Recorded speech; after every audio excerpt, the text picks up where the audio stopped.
his first words after disobedience, that fear wasn't natural, it was installed. And ever since, that same script's been downloaded into every generation.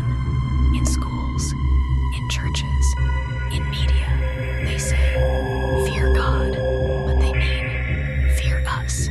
Fear stepping out of line. Every empire, every throne has risen on the back of carefully administered terror.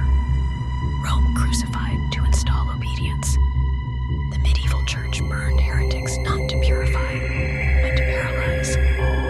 Fear isn't just an emotion, it's a program, a psychological operating system for control, installed early, updated often. And the ones who dare to delete it, branded rebels, apostates, dangerous. But what if fear itself is the illusion? What if God's original design was not fear-based obedience, but truth-based power? Let me be clear, this video is not about Sunday school.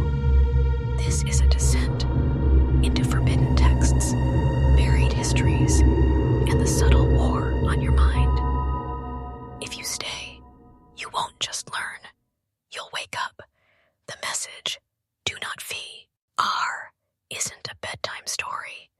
It's a reclamation of power, a signal embedded in Scripture to those ready to see behind the veil. You're not here by accident. You're here because something inside you knows. They've lied to you, and by the time you finish this, you will never fear the same again. Before governments ruled with armies, before kings ruled with swords, men were ruled by gods carved in stone. But who placed the stone? Long before modern politics, long before media or currency, the first control system wasn't military, it was spiritual. You see, fear had to be sacred to be effective. If a man fears another man, he can rebel. If he fears a god, he'll obey without question. That was the genius of early power systems, tyranny disguised as divinity. The ancient world was built on altars, blood spilled not always to please a deity, but to silence the people. In Babylon, priests would whisper secrets into temple halls, claiming divine revelation. But they weren't hearing from the gods. They were crafting scripts of fear, targeting your instincts, your identity, your soul. The pharaohs said they were gods, so no one could challenge their rule. The priests of Delphi gave riddles instead of answers, making you dependent on them to interpret fate. It wasn't about God. It was about dominion. And then came the books. Holy texts became the ultimate weapon, not because of what they said, but because of who was allowed to read them. For centuries, the Bible was kept from the masses, locked in Latin, behind monastery walls, guarded by those who claimed only they could speak for God. What does that tell you? They were afraid of something, afraid of what a man would become if he saw with his own eyes that the command, "Do not fear," wasn't a warning. It was a declaration of war against control. It told the enslaved, "You are not meant to be afraid." It told the exiled, "You are not forgotten." It told the outcast, "The system is not your savior. I am." But if you knew that, you wouldn't need them. And so, they turned that message on its head. Fear God, they said, but taught it like, fear us. They cloaked truth in ritual. They replaced courage with compliance. And generation by generation, the lion inside man became a house cat licking the boots of empire. But something, someone, has always resisted, a remnant. Men who read the sacred command not with trembling, but with fire in their bones. You're not the first to hear this, but you might be the last generation with the freedom to act on it. The built on fear is cracking, and you're standing on the edge of the fracture. They didn't need chains to imprison you. They only needed fear, woven into your neurons like silk into a spider's web. And now, even in silence, it whispers, you were programmed, not by accident, not by nature, but by design. Modern psychology, once a tool for healing, has become a map of manipulation. The elites, the architects of society, studied what made the human mind submit, and they used it. They learned that fear wasn't just an emotion. It was a system interrupt, a signal that overrides logic. When activated, it shuts down your ability to reason, to resist, to choose. The part of your brain called the amygdala, responsible for processing fear, fires faster than your conscious thought. It hijacks you. The ancients knew this instinctively. It's why they made gods with thunder in their fists and fire in their eyes. It's why kings staged public executions. It's why news cycles still begin with sirens and blood. Because fear is instant obedience. And here's the twist. Once installed early, fear becomes invisible. It hides in your reactions. You flinch when you speak truth. You freeze when it's time to act. You scroll past injustice because some buried signal says, don't make waves. This is no accident. It's the result of thousands of hours of input from teachers, from pastors, from influencers in black robes and boardrooms.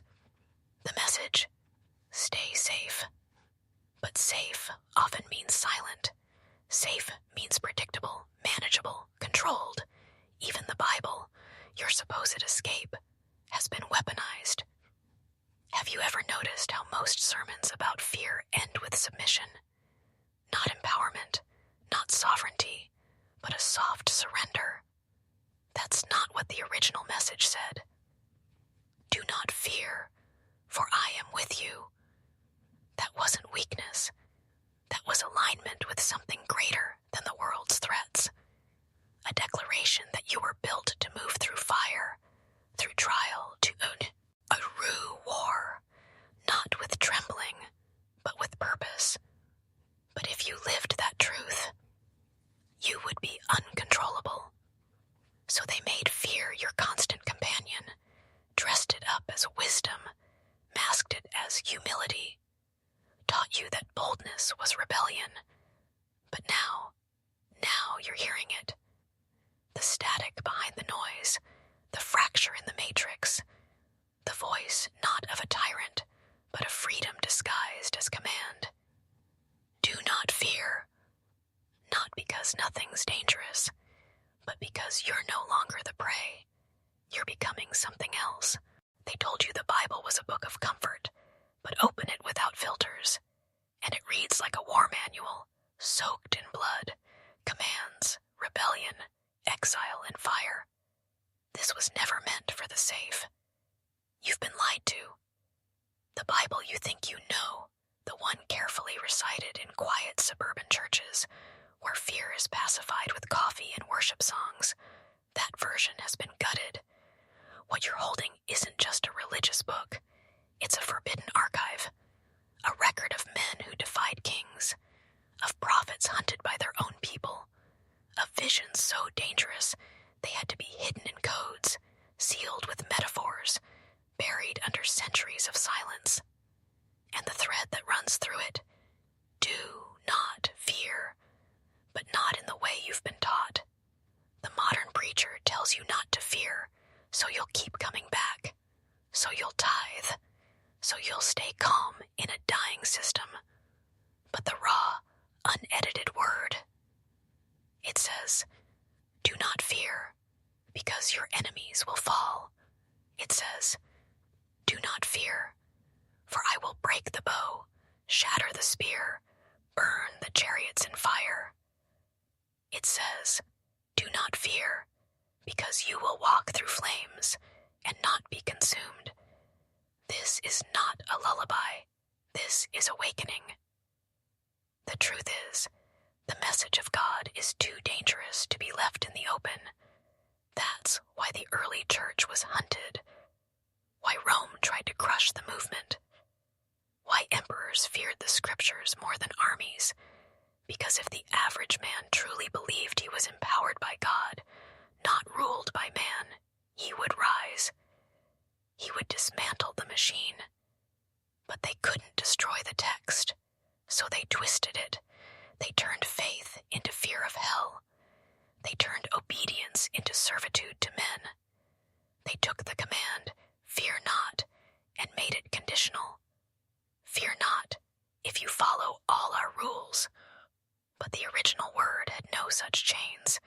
It was written in prison cells, in deserts, in exile, and it carried one tone: rebellion against did fear itself. You've been holding the playbook for inner freedom, but it's been hidden in plain sight.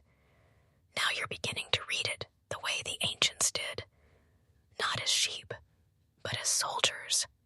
And this is where you start to remember who you are. But we're not done.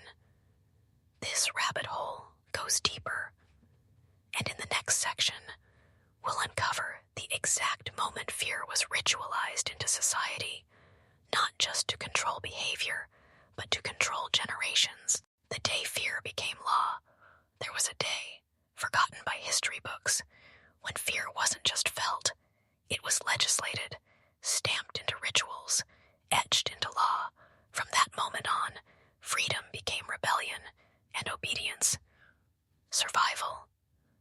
Let me show you the moment humanity was broken, not by plague, not by war, but by codified fear, ritualized, institutionalized, and weaponized under the disguise of divine order. Ancient Mesopotamia, the cradle of civilization, the Code of Hammurabi, one of the first legal systems in human history, and one of the most terrifying. Eye for an eye. That wasn't justice. That was systemized vengeance, ensuring the people lived in a constant state of tension and dread. It taught them this: if you disobey, even by accident, you will be crushed. And it spread. From Babylon to Egypt, from Rome to the Vatican, the state learned the dark art of control, create a fear-based structure, then convince the people it's for their own protection. Think about it. Why do you stand when a judge walks in? Why do you kneel before a bishop? Why do we pledge, chant, obey, rituals tied to fear of punishment or loss of belonging? Because at some point in history, fear was no longer an emotion. It became the very foundation of order. But here's the darker part. Religious leaders were in on it. Fear of hell, fear of damnation, fear of divine wrath raining down if you question, if you speak, if you think differently. And yet, the original command was clear. Do not fear. How can that be? Why would a holy book filled with that command be used to build systems that depend on fear to survive? Because someone rewrote the narrative. They needed the sheep to obey, so they took a message meant to free the soul and turned it into a cage. What you fear, you serve. And for millennia, men have been taught to serve the system instead of their creator. But here's to truth. God never demanded your fear to control you. He commanded your fear to be broken, so you could rise, not just spiritually, but sovereignly. The moment you stop being afraid, you become ungovernable, and that is the system's worst nightmare, the hidden language of symbols. You see them every day, on your money, in your churches, above your government buildings, symbols, but you were never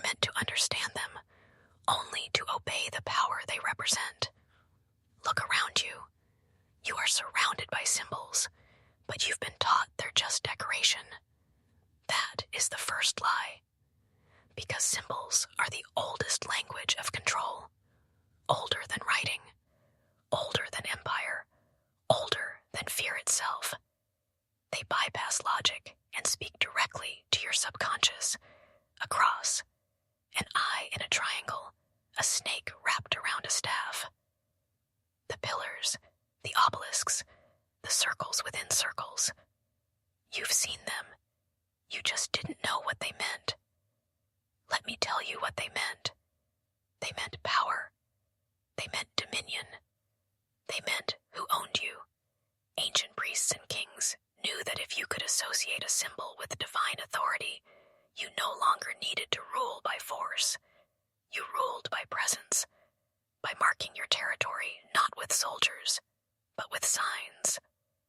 The cross, the modern icon of faith, was once a tool of death, a Roman execution stake, a warning to rebels. The all-seeing eye, that's not from Scripture, it's Egyptian. The eye of Horus, rebranded by Freemasons, planted on your dollar, staring at you from the shadows of every institution. Why? Because symbols carry frequency, emotional weight. They create involuntary reaction, reverence, submission, fear. That's why your flag matters more than your neighbor. That's why you stand when you see it.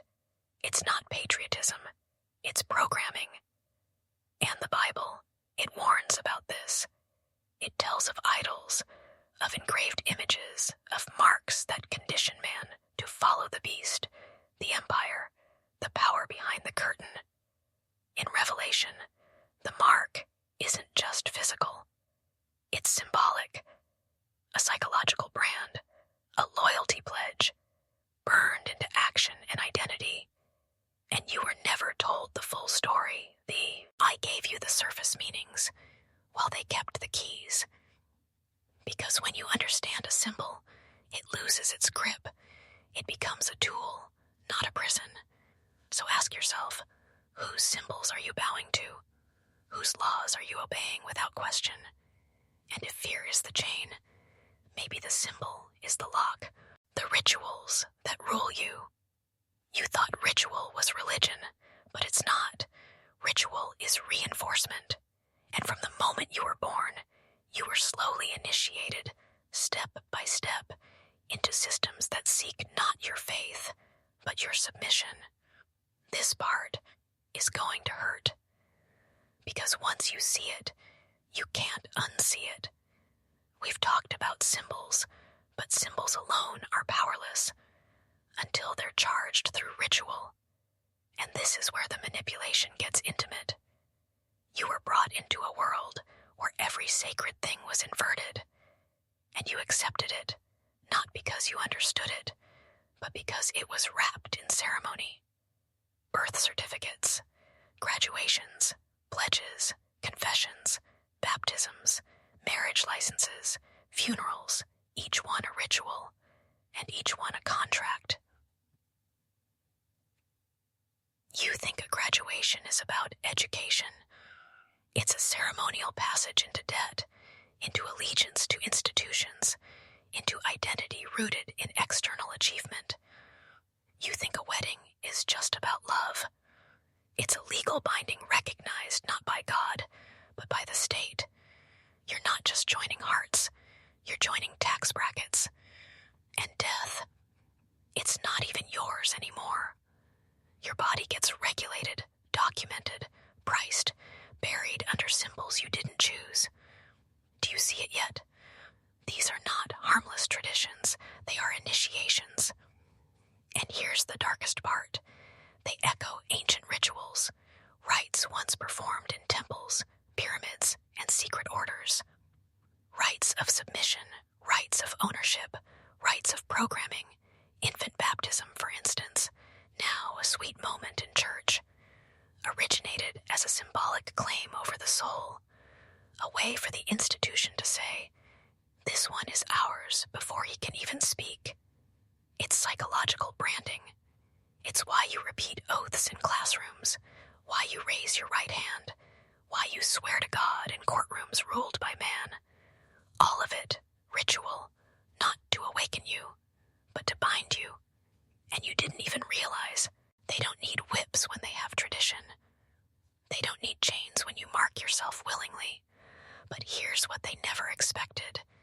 generation would start asking why, that some would look at these rituals and refuse, and that refusal, that quiet rebellion, that is where freedom begins.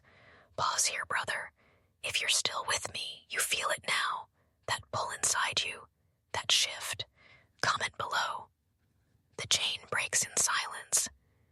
Do it twice, not for me, for you, to mark the moment your old self starts to fade and the real one takes root. Because from here on, we go deeper. The verses they fear you'll read. They read you the soft parts, the comforting lines, the psalms that soothe, but buried in the ancient scrolls, between bloodlines and battles, are verses so volatile they've been hidden in plain sight. Because if you understood them, you'd never bow again.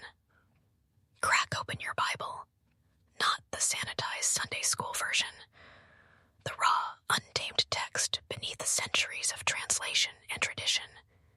You won't hear these passages from pulpits, not because they aren't there, but because they don't serve the system. Let me show you. Isaiah 29:13. These people come near to me with their mouth and honor me with their lips, but their hearts are far from me. Their worship of me is based on merely human rules they have been taught. Translation: God doesn't want your rituals. He doesn't need your recitations. He's not fooled by ceremony. He wants awareness. But awareness is dangerous to empires built on obedience. So they cherry-pick the scriptures, clip the wings off verses that would set your soul on fire. Psalm 82:6. You are gods. All of you are sons of the Most High. Wait, what? You are gods? This isn't New Age fluff. This is King David, echoing a truth buried deep in the Hebrew tradition. You were never meant to be ruled. You were meant to rule yourself under divine alignment. But that verse is rarely spoken because it threatens the hierarchy. If you realized you were built in God's image, not just in body, but in agency, in spirit, in sovereignty, then no priest, no politician, no programmed fear could own you again. John chapter 12. He who believes in me will do the works I have done, and greater. They worship Christ as unreachable, but he told you to become him, not just follow, but surpass. Do you see the pattern? The Bible isn't just a book about obedience. It's a manual for rebellion against false authority. It doesn't teach you to fear. It teaches you to fear not. Yet somehow that phrase, fear not, appears over 365 times. One for every day of the year. That's not a coincidence. That's a coded pattern, a daily rejection of psychological slavery. But they only want you to hear the parts that keep you on your knees, not the ones that tell you to stand up. So stand up, the architects of fear. Fear isn't just an emotion. It's an invention, engineered, refined, weaponized, and somewhere in your bloodline, long before you were born, someone decided it was the perfect tool to control you. Let's pull the curtain back now. You think fear is instinct. You think it's just survival. No, fear, chronic fear, is a design, a code, a system. And like every system, someone built it. We're not talking about natural caution, the kind that protects you from fire or predators. That's ancient. That's biological. What we're talking about is the fear of living, the fear of disobedience, the fear of punishment, the fear of stepping outside the lines. Where did that come from? It came from the priest kings of old, the ones who saw that if you could keep a man afraid, you didn't need to chain his body. You could chain his mind. In Mesopotamia, the gods were not loving. They were moody, violent, demanding. Offer sacrifices or face wrath, floods, fire, pestilence. In Egypt, pharaohs claimed to be gods themselves, and to challenge one was to challenge heaven. In medieval Europe, the church translated fear into currency. Fear of hell, fear of sin, fear of excommunication. Confess, obey, pay penance. Sound familiar? Governments still do it. They just changed the robes. You disobey. You lose your job, your social standing, your identity. You step out of line.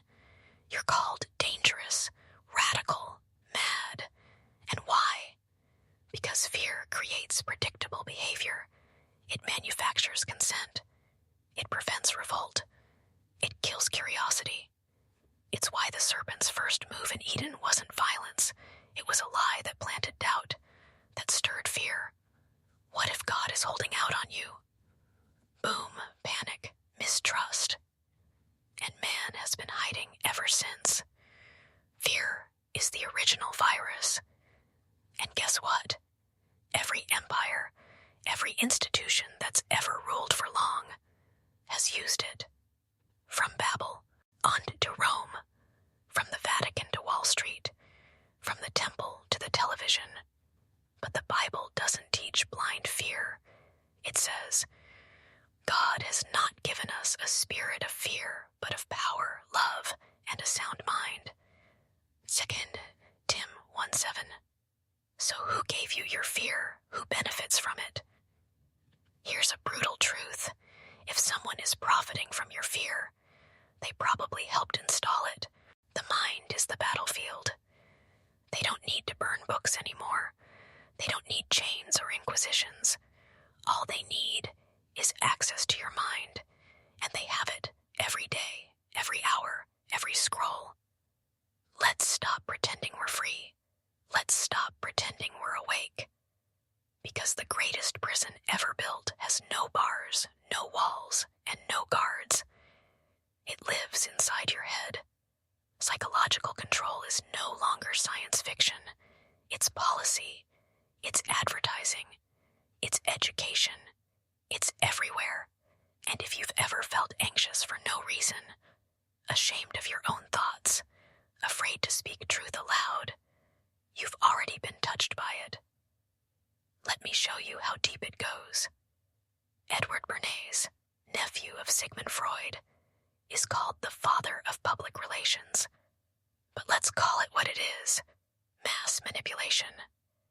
He took Freud's discoveries about the unconscious mind, our fears, our desires, and gave them to governments and corporations. Result: entire populations made to crave, obey, submit. He sold cigarettes to women by branding them torches of freedom. He sold war by calling it democracy defense. He taught the elite how to bypass your logic and speak directly to your subconscious obedience center. Fast forward. Now you've got smartphones, algorithms, AI-curated realities. Every swipe, every ad, every click. Data fed into your personal psychological profile.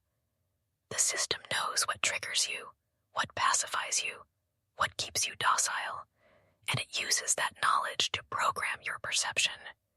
News cycles aren't about truth. They're about keeping you in a reactive state. Fear, anger, distraction, outrage, repeat. Why? Because a mind in fear is a mind that cannot plan. It cannot rebel. It cannot awaken. This is modern warfare. And the weapon: information overload, emotional fatigue, digital hypnosis. Even religion isn't safe. Many churches now preach self-help sermons to rest in Scripture, but avoid every verse that confronts real power. They soothe you, but don't arm you. And the Bible warned this would happen. In the last days, people will gather teachers who say what their itching ears want to hear. 2 Timothy 4:3. You're not crazy for feeling like you're being pulled in 1,000 directions. That's not a bug. It's the system working as designed.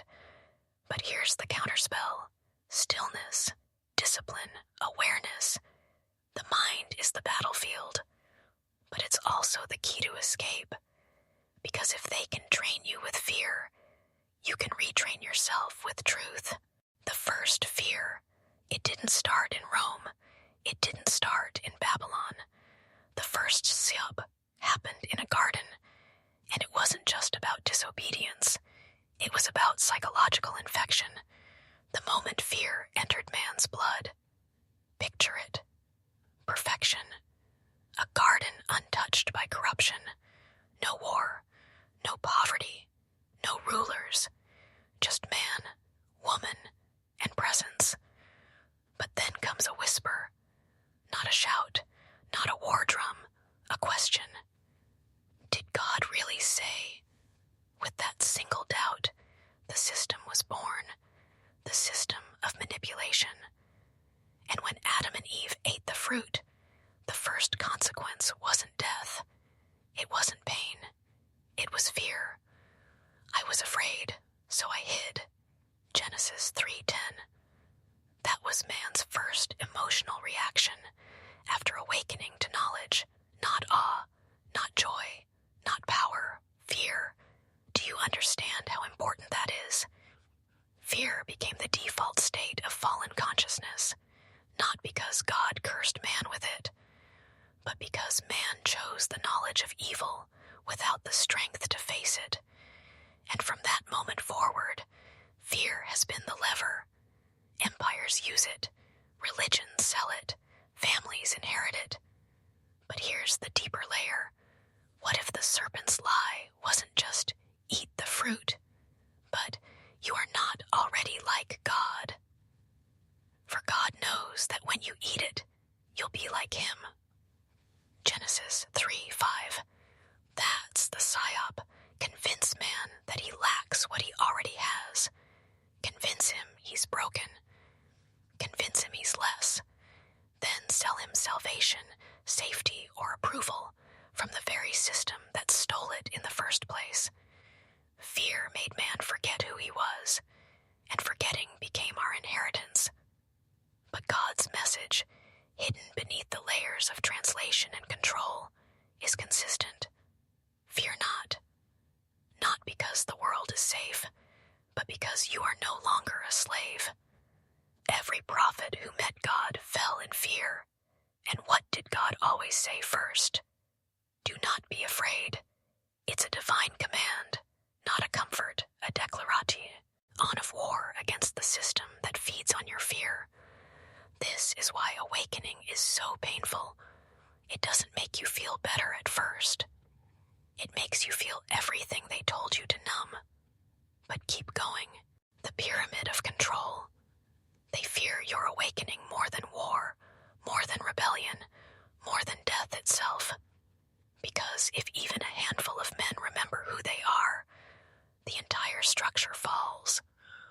Let's pull back the final veil.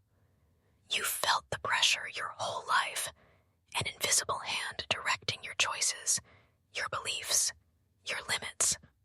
That hand isn't random. It's not fate.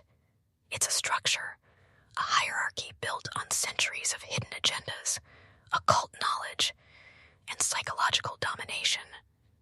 They call it society, but its architects call it order.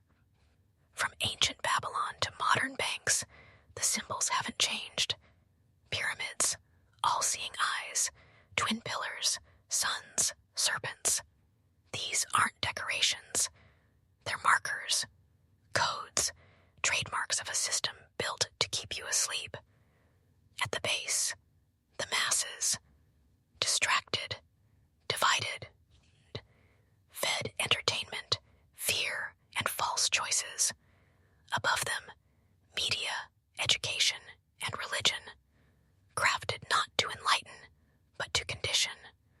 Above that, corporations, think tanks, central banks, shaping your economic reality with rules you never voted on.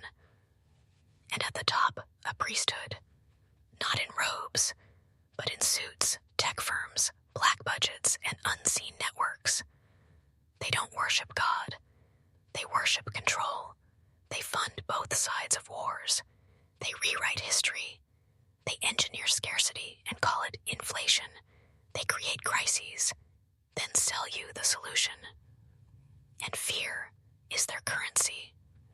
Why do you think every headline screams disaster? Why is your feed filled with chaos, rage, death? Because a scared population is easier to herd, and you've been taught to fear questioning any of it. You've been warned. That's conspiracy. That's crazy. That's heresy.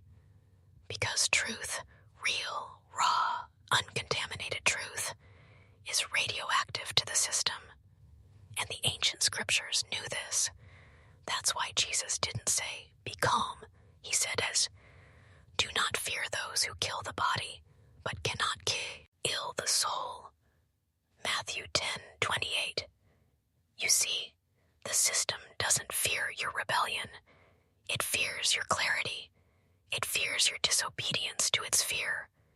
Because once you remember your authority, you don't ask for permission. You speak. You command. You create. Now, look around. Really look. This world is not what you were told. And if you've made it this far, you've already changed. Which means now is the moment.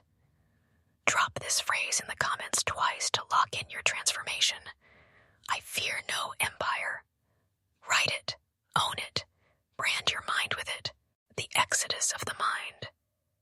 You've been led through the maze, not to wander, but to wake. Now you stand at the edge of the old world, staring into the unknown. The chains aren't on your hands anymore. They're in your head, and this is where you break them. Let's not sugarcoat it. What you've seen, heard, and felt in this journey, it doesn't go away. You don't unsee the puppet strings. You don't forget the smell of the machine. You either return to sleep or you walk into war, not the kind with bullets, the kind fought in silence, in solitude, in the battlefield between your ears, because now you know the fear wasn't yours. It was implanted, designed, tailored. Not to protect you, but to control you. And here's the secret they never wanted you to understand. You were never meant to be ruled, not by kings, not by popes, not by parties, not even by fear disguised as faith. You were made in the image of God, not the God they preach in systems and hierarchies, but the I am, the ungovernable, the unbought, the dangerous divine. And they've done everything to keep you from that truth. They branded submission as holiness. They called obedience salvation. They built towers of guilt and shame and told you to worship them, but your awakening is the collapse of their world. Every man who conquers fear is a revolution in flesh. You stop chasing approval. You stop worshiping idols. You stop obeying voices that never had authority to command you. And suddenly, you don't fit in their world anymore. Good. You weren't made for it. You were made to create a new one. One thought at a time. One fearless act at a time. One truth at a time.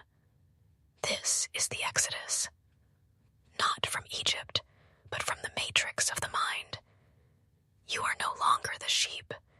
You are no longer the servant. You are no longer the product of fear. You are the echo of God in motion. So step forward, not with trembling, but with thunder. Because if the system fears your awakening, make it tremble. If this awakened something in you, share it. Burn it into the algorithm. Make the hidden tremble at the sound of your voice. And remember the words, I fear no empire. This isn't just a video. It's a signal. And the right men heard it.